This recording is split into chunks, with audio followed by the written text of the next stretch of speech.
guys, so today's video is going to be a book review, and I wanted to talk all about Bloodlines today by Richelle Mead, which looks like this. This is the spin-off series to the Vampire Academy series. I am so in love with this series. I read this series back in October and I literally marathoned all 6 books in like a week and a half period, and they're so good, and I'm obsessed with Dimitri and Rose, and so I wanted to read the Bloodlines series as soon as I finished those, but I needed a little bit of a break because Vampire Academy was just all kinds of crazy. Months and months later, I finally read it.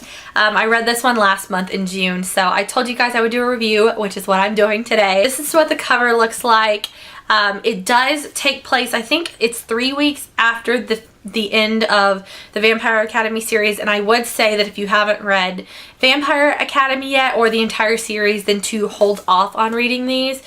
You could definitely read this first, but I think that a lot of the parts of the Vampire Academy series are mentioned in here, and it would spoil you if you plan on reading it later, and it's just chronologically correct that way. But if you've read all of those, and even if you haven't read this yet, I'm going to try to do a spoiler-free review today. So it is a spin-off series, so this one takes place from the perspective of Sydney Sage, who we met in the last few books of Vampire Academy. I think she first showed up in the 4th one because that's the one that Rose goes to look for Dimitri in Russia. Sydney wasn't a huge character in Vampire Academy. I remember reading about her and I liked her okay, but she definitely didn't have like a large presence. So going into this one, I was really excited. I am a huge fan, like I said, of Vampire Academy, and I've heard a lot of great things about this. So basically what I'm going to do is give you guys a general plot summary like I always do, some thoughts about the characters and just the book overall, and just all of that kind of jazz. I want to start with the cover art first.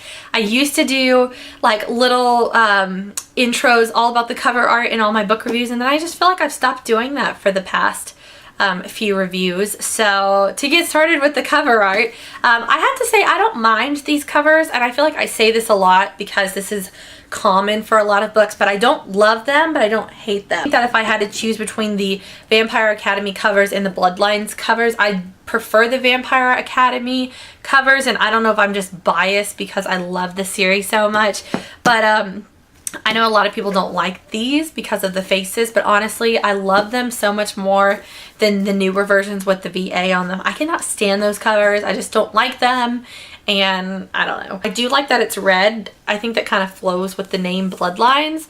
And then it shows the little golden lily tattoo that the alchemists have, that Sydney has. There's the spine, just to kind of give you guys a little show and tell here. As far as the plot goes, because that's really the whole point of the video, is to tell you about the book. Basically this follows the character of Sydney, and Sydney is kind of in hot water with the alchemist because in the last few Vampire Academy books she helped Rose and Dimitri, and she kind of helped out the vampires in general because of Rose's dad, and we don't really know why, but it kind of hints at that at the very beginning. She kind of was blackmailed to do so. They have questioned her loyalty, and she's not in the best of graces where this book starts. And then she's asked to go to Palm Springs to help Jill, who was Lissa's sister, stepsister, because there's a problem with Lissa's position as queen, and then they're trying to go after Jill. So Jill is now in danger. There was a huge attack at the royal court, and he's been sent to Palm Springs in California to watch over Jill and to play as her roommate at a I guess it's a high school, but it's like a private high school, like a boarding school type of place. So they move in there. They bring Eddie along, who was a Dampier that was friends with Rose, if you guys remember him. And then there is another alchemist named Keith, who we don't really know a whole lot about, but from the very beginning it's kind of evident that he and Sydney don't really get along. There's some history and kind of something going on between them. Adrian Ivashkov is thrown into the mix, which I knew was going to happen because I've heard the premise about the series, so I knew Adrian would be there, but Adrian is also thrown in here. He has a connection to Jill, and they just told him to come along and, you know, hang out there. The characters all kind of play as siblings. They're all brother and sister. And then Eddie, Jill, and Sydney all go to school. And it's interesting because Sydney's never been into a kind of school environment. She's always been homeschooled. So not only does she have to worry about kind of running things, I guess, if you will, she's gotta, you know, worry about her classes and socializing and all of this kind of stuff with everyone else. Basically, the story follows them and trying to keep Jill safe while they're in Palm Springs hiding out at school. There's challenges with the school and just trying to fit in.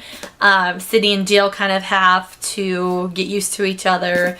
Adrian's there, and then Adrian's staying at another Maroy's house who has a feeder for them, and so those characters are involved as well. As far as my thoughts, I guess I'll throw those in really quickly before I talk about the characters.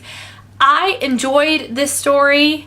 I liked it. I liked the characters. I will say that it wasn't as good as I was hoping, and I wasn't in love with it as much as I am with Vampire Academy. 4 out of 5 stars on Goodreads, just because for me it's really hard to, well, actually it was really easy, but comparing the two just in my mind, which is maybe not fair, but because it's the same author and kind of the same world, I preferred the first Vampire Academy over the first Bloodlines. Maybe I don't relate to Sydney's character as much as I did to Rose. It's kind of difficult to distance myself a little bit from the Vampire Academy series since I read it months ago, so I can't remember exactly like Adrian's persona as much. I remember him, but it's a little bit difficult for me to kind of imagine him here, so I kind of had to warm up to that a little bit.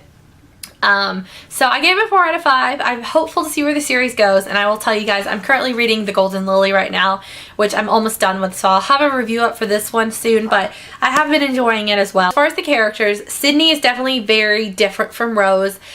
Sydney is like very, very intelligent and very smart and very kind of like a perfectionist. I don't want to call her perfect because I feel like that could sound bad, but she's a perfectionist. She's good at pretty much everything and she does her job really well. She's organized, she's neat. Her biggest downfall is fitting in and kind of her socialization skills. She doesn't understand like basic social things, and a lot of the times throughout the book things will be going on and she doesn't get it, and I'm sitting here like, this is what's happening, like things that you just would pick up on in your own real life, she just doesn't get. It just kind of goes right by her. Jill's character, I have to say, didn't leave a huge impression on me in this one, but I've read The Golden Lily almost all the way through and I love Jill's character now. In this book, I feel like she's more vulnerable and she starts off as really kind of quiet and shy and insecure. She is a Maroy and her power is water. She is the water element.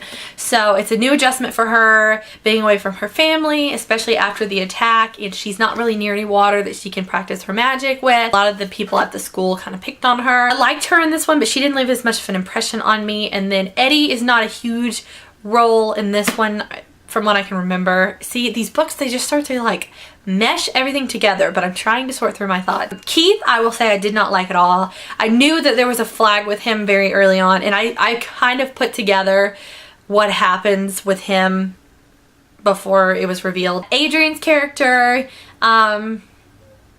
he's good too in this one. Like I said, I'm starting to mesh the two books together, but I think he warms up a little bit more in this one, but his character is still pretty true to what I remember from Vampire Academy in this one. Very humorous, kind of sarcastic. Clarence and some of the others are involved, but not as much. I know that there is a developing love interest with Sydney and Adrian, and I'm sorry if that's a spoiler for anybody, but I found that out before I started reading them, and I don't think it takes anything away from the book for you. It actually kind of makes you more excited to read them because you're anticipating what's going to happen, so I'm excited to see where that goes. I would recommend it if you're a Vampire Academy fan and you want to read them. I would recommend it. I would say still for me, I'm not as in love with them as I am with Vampire Academy. For me, every single Vampire Academy book was great. I loved them all, although I do know there were some people that didn't like the first one as much as the others.